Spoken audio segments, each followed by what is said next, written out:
Competence to consent to research. Kendra Puga.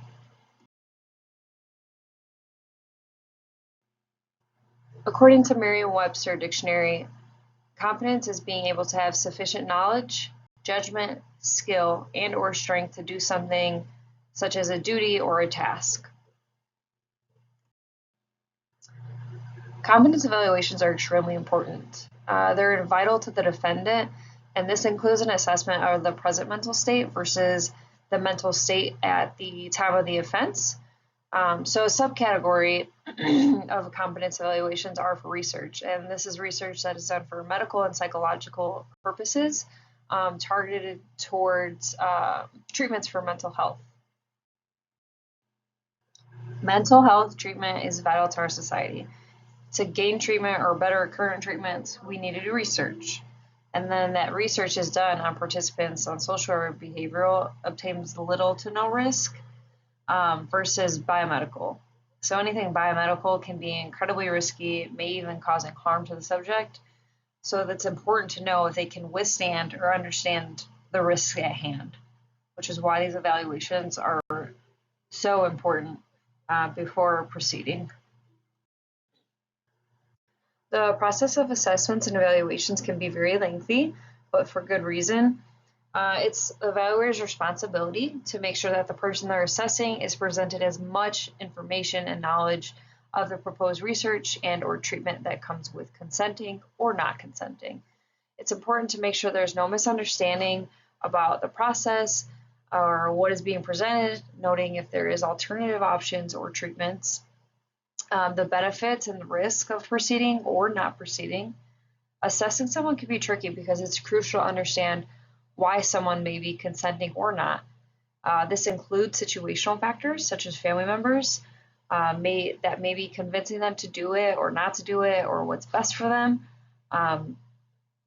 Also, is it for financial reason? Is it for the benefits?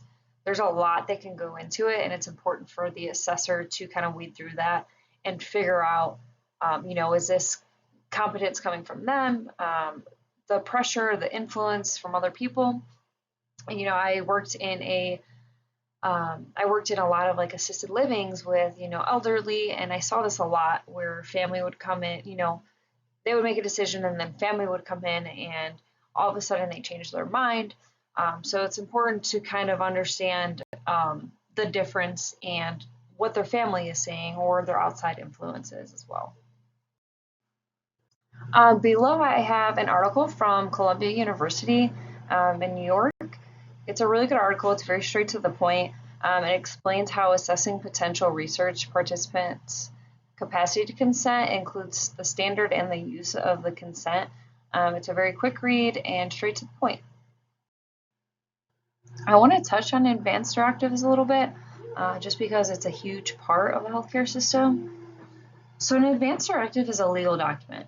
It's made by an individual for potential future use if needed. So if their competence becomes impaired due to something medical, such as a mental health diagnosis, an accident, etc.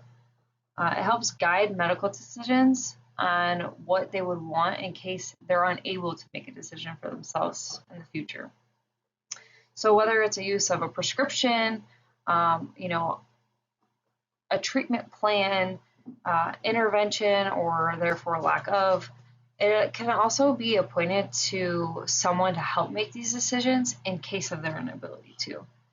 So when these are made, there are people to verify at the time signed, saying that, these people were competent at the time of making these decisions and their ability to do so was not impaired. This can also mean that, someone wouldn't want treatment in case of emergency or a decline in their health. They can refuse treatment.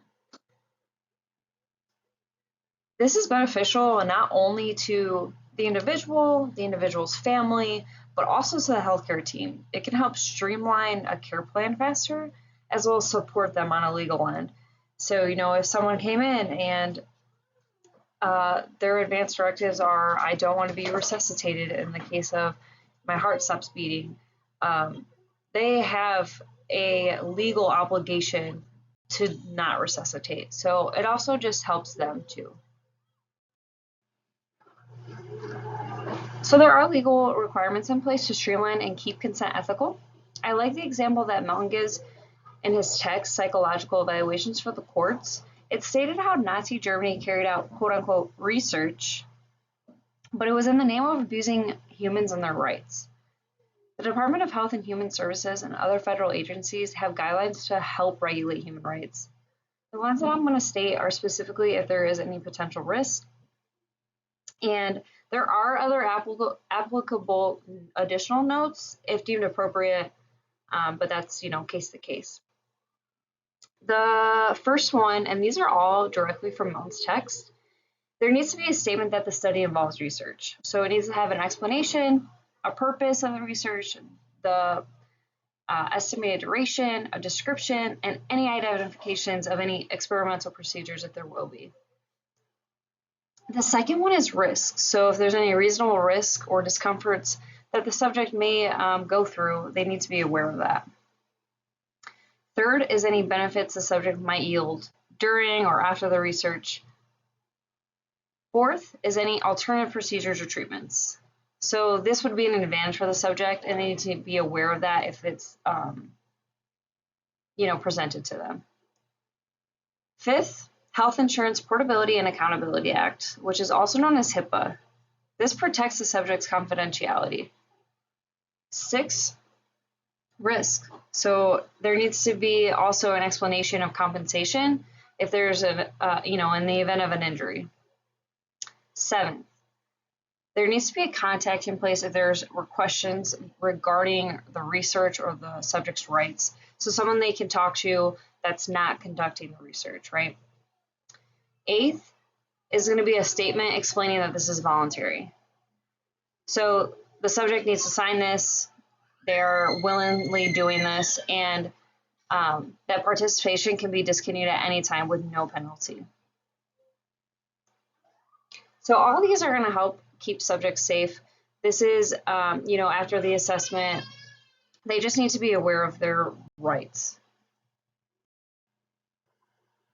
It's important to note that consent to research and consent to treatment evaluations may be similar, but they're not always the same, and one does not equal the other. So meaning if someone consents to research, that does not in turn mean they're consenting for treatment. In conclusion, the MacArthur Competence Assessment Tool for clinical research is currently the best tool available, and they are specified to each evaluation for research. There are many benefits for research, such as improvements of understanding, feedback, intervention, including proving that someone who may not be seen as competent is deemed they indeed are.